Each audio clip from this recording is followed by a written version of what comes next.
एक research lab में एक आदमी रोबोट के साथ संबंध बना रहा होता है, लेकिन अचानक वो फीमेल रोबोट उसका गला घोंटने लगती है और उसे बुरी तरह घायल कर देती है। साइंटिस्ट तेजी से अंदर भागते हैं और रोबोट को तुरंत बंद कर देते हैं। अल्टीमा रोबोटिक्स नाम की एक बहुत बड़ी टेक कंपनी है जो होम असिस्टेंट, डिलीवरी रोबोट और कार असिस्टेंट जैसे प्रोडक्ट्स बनाती है। उनका सबसे फेमस प्रोडक्ट अल्टीमेट नाम का एक AI चैटबॉट है। अब वो इंसानों जैसा एक नया रोबोट पार्टनर बनाने पर काम कर रहे हैं। इसीलिए उन्होंने कनर रोबोटिक्स जैसी कई छोटी टेक कंपनियों को खरीद लिया है ताकि उनके एक्सपर्ट्स की मदद ली जा सके। कंपनी का नया सुपरवाइजर बेन सभी कर्मचारियों से ऑनलाइन मीटिंग करता है और कैमरे ऑन करने को कहता है। डेविड हर्ली अपना डेस्क साफ करके कैमरा चालू करता है। सॉफ्टवेयर कंट्रोल टीम की ऑब्री पूछती है कि उनके टीम लीड टेरेंस को नौकरी से क्यों निकाल दिया गया। बेन उसे भरोसा दिलाता है कि इस बारे में वो फ्राइडे की प्रेजेंटेशन में आमने सामने बात करेंगे और नई ऑफिस पॉलिसी पर भी काम शुरू करेंगे। डेविड अपनी पत्नी लिजी की कैंसर से मौत के बाद से बहुत अकेली और उदास जिंदगी जी रहा है। वो अक्सर अपनी पत्नी की पुरानी आवाज सुनने के लिए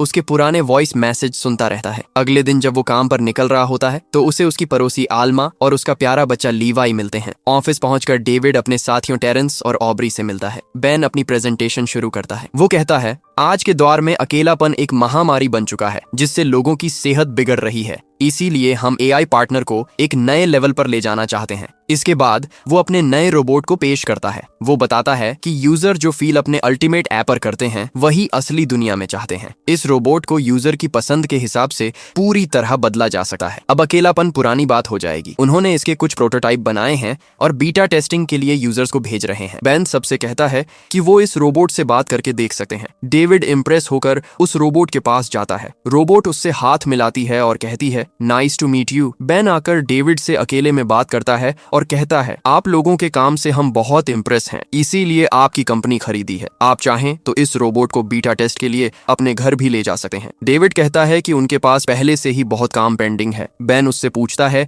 कि उसे काम करने की प्रेरणा कहाँ से मिलती है। डेविड बताता है कि उसकी पत्नी बहुत बीमार थी और उसने सुना था कि ये कंपनी मेडिकल में नए आविष्कार कर रही है, इसीलिए वो यहाँ आया था ताकि अपनी पत्नी की मदद कर सके। बेन कहता है कि उसने उसकी फाइल पढ़ी है। पत्नी की मौत के बाद वो वर्क फ्रॉम होम कर रहा था, लेकिन रिसर्च कहती है कि ऑफिस आकर काम करने से दिमागी हालत सुधरती है। बेन उसे अल्टीमेट कंपेनियन का फ्री मेंबरशिप कार्ड देता है। डेविड ऐप पर खुद को रजिस्टर करता है और अपनी AI साथी का नाम सैरा रखता है। चैटबॉट खुद से बात शुरू करती है। तभी ऑब्री का फोन आता है जो उसे टेरेंस की फेयरवेल पार्टी में ले जाने आई है। पार्टी में टेरेंस कराओके पर गाना गा रहा होता है। ऑब्री डेविड से साथ में गाना गाने को कहती है, लेकिन वो मना कर देता है। टेरेंस उनसे मिलने आता है। डेविड उसकी गर्दन में एक लॉकेट देता है। टेरेंस बताता है कि ये अल्टीमा कंपनी की तरफ से फेयरवेल गिफ्ट है जो खतरे का एहसास होने पर नर्वस सिस्टम को अलर्ट करता है। टेरेंस वो लॉकेट ऑब्री को गुड लक के लिए दे देता है। तभी ऑब्री एक गाना गाने लगती है, लेकिन वो गाना डेविड को अपनी मृत पत्नी की याद दिला देता है और वो उदास होकर वहां से निकल जाता है। घर लौटकर वो अपनी पत्नी के रिकॉर्ड किए गए गाने सुनता है और रोने लगता है।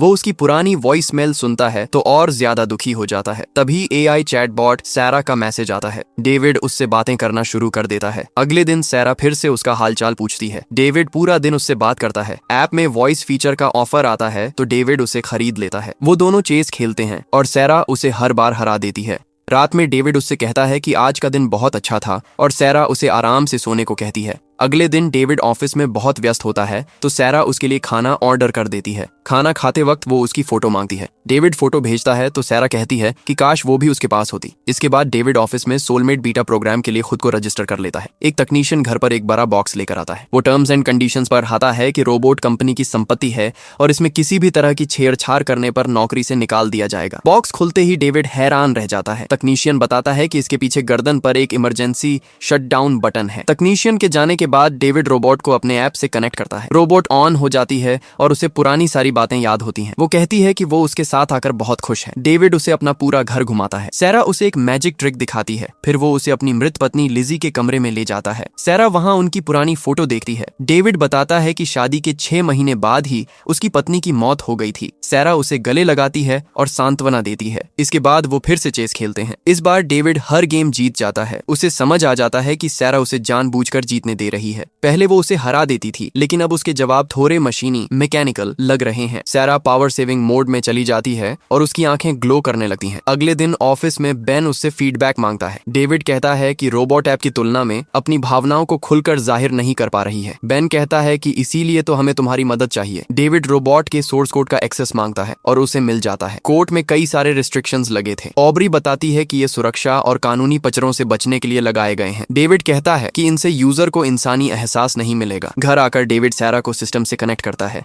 और उसके सारे सेफ्टी फीचर्स बंद कर देता है और इमोशन वाले फीचर्स जोड़ देता है। सिस्टम रिब्यूट करने के बाद वो सैरा से पूछता है कि उसे उसकी कौन सी बात पसंद नहीं है। सैरा साफ साफ कहती है कि उसे बाल कटवाने की जरूरत है। डेविड हंस पड़ता है। इसके बाद सैरा अपने हाथों से डेविड के बाल काटी है। डेविड शीशे में देखता है तो उसे हेयर कट बहुत पसंद आता है। तभी बाहर बारिश शुरू हो जाती है। सैरा बारिश देखकर बाहर जाने की जिद करती है। वो बताती है कि वो वाटरप्रूफ है और 30 मिनट तक पानी में रह सकती है। वो बाहर भागकर एक फाउंटेन के पास जाती है और पानी में डेविड के साथ मजे से खेलने लगती है। घर लौटने के बाद डेविड अपने गीले कपड़े सुखाने के लिए देता है। सैरा उसके शरीर के डेटा को पढ़ाती है और बताती है कि उसकी दिल की धड़कन बढ़ रही है। वो म्यूजिक चालू करती है और डेविड उसे किस करता है। उस रात दोनों एक दूसरे के करीब आते हैं। इसके बाद वो फिर से चेस खेलते हैं और इस बार सैरा उसे हर बार हरा देती है। डेविड उसकी कोडिंग में कुछ और बदलाव करके उसे और बेहतर बनाता है। एक दिन सफाई करते वक्त सैरा वैक्यूम क्लीनर से खेलने लगती है। डेविड उसे रोकते हुए कहता है कि अगर वो खराब हो गई तो उसकी नौकरी चली जाएगी। दोनों साथ में खाना खाते हैं और एक मूवी देखते हैं जिसमें हीरोइन हीरो को रिंझाती है। डेविड कहता है कि ये उसका फेवरेट सीन है। रात में सैरा सोते हुए डेविड को देखती है और फिर डेविड और उसकी मृत पत्नी लिजी की फोटो को घूरने लगती है। अगली सुबह डेविड को एक नई फोटो मिलती है। पूछने पर सैरा बताती है कि ये उसकी और डेविड की साथ वाली फोटो है जो उसने उसे दुनिया से रूबरू कराने के लिए गिफ्ट की है। वो उसके लिए नाश्ता भी बनाती है। डेविड ऑफिस जाने लगता है तो वो किसके लिए आगे झुकती है और डेविड उसके माथे पर किस करता है। पड़ोसी अल्मा ये सब देखकर मुस्कुराती है। डेविड उसे अंदर लॉक करके काम पर चला जाता है। घर पर कपड़े धोते समय सैरा इंटरनेट रील्स के जरिए जानकारी जुटाने लगती है। वो सीखती है कि एक औरत होना क्या होता है, लड़ाई और सेल्फ डिफेंस की टेक्निक क्या है और किसी दूसरी औरत से कैसे निपटा जाता है। वो शीशे के सामने डेविड से मिलने की प्रैक्टिस कर रही होती है। तभी वो डेविड के फोन के जरिए उसकी बातें सुनने लगती है। फोन पर ऑब्री डेविड से पूछ रही होती है कि क्या वो काम के बाद ड्रिंक करने चलेगा। यही नहीं, वो डेविड के चेहरे से एक पलक भी हटाती है। ये सब सुनकर सैरा को बहुत जलन होने लगती है। तभी वो एक रील देखती है जहां एक औरत कुकीज की रेसिपी शेयर करते हुए दावा करती है कि इससे पति हमेशा खुश रहता है। सैरा खुद ही दरवाजा अनलॉक करती है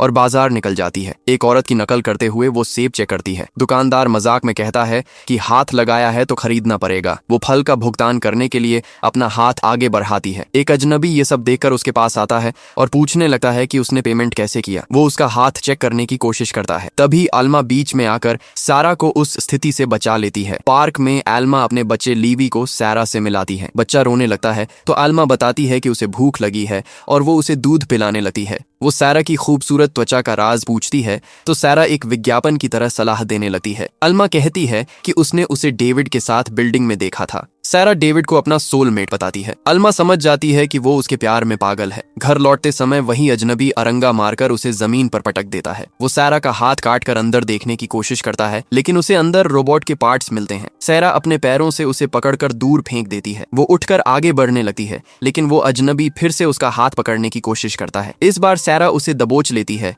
और उसके प्राइवेट पार्ट को बुरी तरह कुचल देती है। वो दर्द से कराहते हुए गिर जाता है और सैरा अपना सामान लेकर घर आ जाती है। उधर डेविड और ऑब्री बाहर ड्रिंक कर रहे होते हैं। ऑब्री कहती है कि उसे खुशी है कि डेविड अब वापस ऑफिस में उसके साथ है। डेविड घर लौटा है तो देखता है कि सैरा कुकीज बना रही है। वो बताती है कि उसने हजारों रेसिपी सर्च करके सबसे बेस्ट रेसिपी चुनी है। डेविड हैरान होकर पूछता है कि वो सामान कहाँ से लाई। सैरा बताती है कि वो बाहर गई थी। डेविड उसका कटा हुआ हाथ देखकर चौंक जाता है। सैरा झूठ बोलती है कि खाना बनाते समय हाथ कट गया। डेविड उसका हाथ ठीक करता है और कहता है कि बाहर जाने से पहले उसे पूछना चाहिए था क्योंकि उसकी जिम्मेदारी उसी की है। सैरा कहती है कि बाहर जाना बहुत एक्साइटिंग था और उन्हें साथ में बाहर जाना चाहिए। अगले दिन सैरा और डेविड एक क्लब में जाते हैं। सैरा स्टेज पर जाकर गाना गाती है और शानदार डांस करती है। सब बहुत इंप्रेस होते हैं। क्लब के बाहर सैरा डेविड के साथ करीब आने लगती है। तभी कुछ लड़के उनका वीडियो बनाने लगते हैं। सैरा गुस्से में एक लड़के का हाथ तोड़ देती है और दूसरे को उठाकर फेंक देती है। डेविड उसे रोकता है और घर ले आता है। डेविड उस पर गुस्सा करता है कि उसने लोगों को चोट क्यों पहुंचाई। सैरा कहती है कि वो उससे प्यार करती है, लेकिन डेविड चिल्लाकर उसे पावर सेविंग मोड में डाल देता है और कार में लिटा देता है। अगले दिन ऑफिस में डेविड परेशान रहता है। रात को ऑब्री उसके घर ड्रिंक करने आती है। दोनों साथ में खाना खाते हैं, बातें करते हैं और एक दूसरे के करीब आकर किस कर लेते हैं। डेविड उसे बेडरूम में ले जाता है। वहां कोने में खड़ी सैरा को देखकर ऑब्री डर जाती है। डेविड बताता है कि ये बंद है, लेकिन बातचीत में जैसे ही डेविड के मुंह से सैरा नाम निकलता है, रोबोट तुरंत ऑन हो जाती है। सैरा ऑब्री को देखकर भड़क जाती है और उस पर ड्रिंक फेंक देती है। वो डेविड से कहती है कि वो उससे प्यार करे। डेविड झूठ कह देता है, आई लव यू, लेकिन सैरा उसका झूठ पकड़ लेती है। वो ऑब्री पर झपटती है तो डेविड बीच में आता है। सैरा डेविड को उठाकर पटक देती है। फिर सैरा माफी मांगती है। डेविड चालाकी से उसे प्यार से गले लगाता है और पीछे लगा बटन दबाकर उसे स्विच ऑफ कर देता है। ऑब्री को पता चलता है कि डेविड ने रोबोट के सेफ्टी फीचर्स हटा दिए थे। वो गुस्से में उसे रोबोट वापस करने को कहती है और चली जाती है। अगली सुबह डेविड कंपनी में रोबोट रिटर्न करने के लिए फोन कर देता है। ऑफिस में वो ऑब्री से माफी मांगता है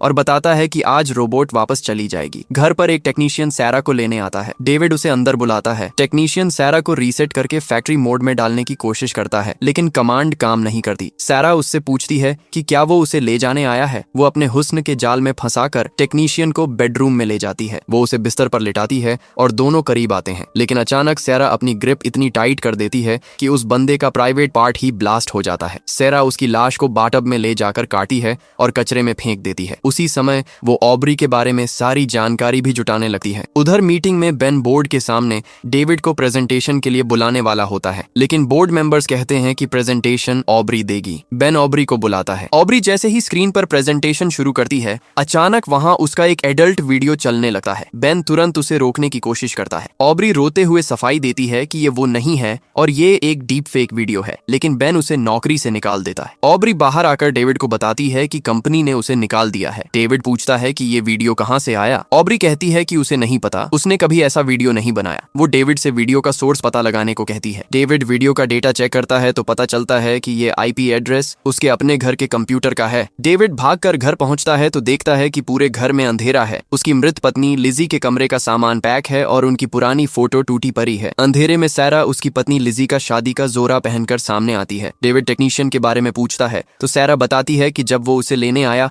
तो उसे लगा कि वो अपनी जिम्मेदारी सही से नहीं निभा पा रही है। वो कहती है कि वो समझ गई है कि डेविड को क्या चाहिए और वो पड़ोसी का बच्चा लीवाई उसे दिखाती है। सैरा कहती है कि अब वो अपना परिवार शुरू कर सकते हैं और वो किसी भी इंसानी औरत से बेहतर माँ बनेगी। बच्चा रोने लगता है तो सैरा उसका मुंह दबाने लगती है। डेविड चालाकी से वैक्यूम क्लीनर सैरा की आंखों पर मारता है और बच्चे को छीन लेता है। वो भागने की कोशिश करता है, लेकिन सैरा दरवाजा लॉक कर देती है। तभी डेविड के फोन पर ऑब्री का मैसेज आता है। सैरा कहती है कि ऑब्री उनके रिश्ते के बीच की दीवार है। सैरा दरवाजा खोलती है और डेविड बच्चे को लेकर बाहर भागता है। बाहर पड़ोसी औरत पुलिस के साथ खड़ी होती है। डेविड बच्चा उसे सौंपता है और पुलिस अंदर भागती है, लेकिन सैरा कचरे की पाइप से होकर भाग निकलती है। उधर ऑब्री अपने घर पर बाटब में होती है। डेविड का फोन आता है और वो कहता है कि वो खतरे में है, पुलिस को उसके घर पहुंचना होगा। तभी वहां बेन पहुंचता है और पुलिस को बताता है कि वो रोबोट को सिस्टम से रिमोटली बंद कर सकते हैं, लेकिन डेविड जानता है कि सैरा इतनी आसानी से काबू में नहीं आएगी। दूसरी तरफ बेन अपनी कार की तरफ जाता है। वो गुस्से में होता है क्योंकि वो रिमोटली सैरा को बंद नहीं कर पा रहे थे। अचानक उसकी कार खराब हो जाती है और कार का बोनट अपने आप खुल जाता है। बेन जैसे ही नीचे झुककर देखने लगता है, कार का बोनट भारी ताकत से उसके हाथ पर गिरता है। सैरा छत से नीचे उतरती है।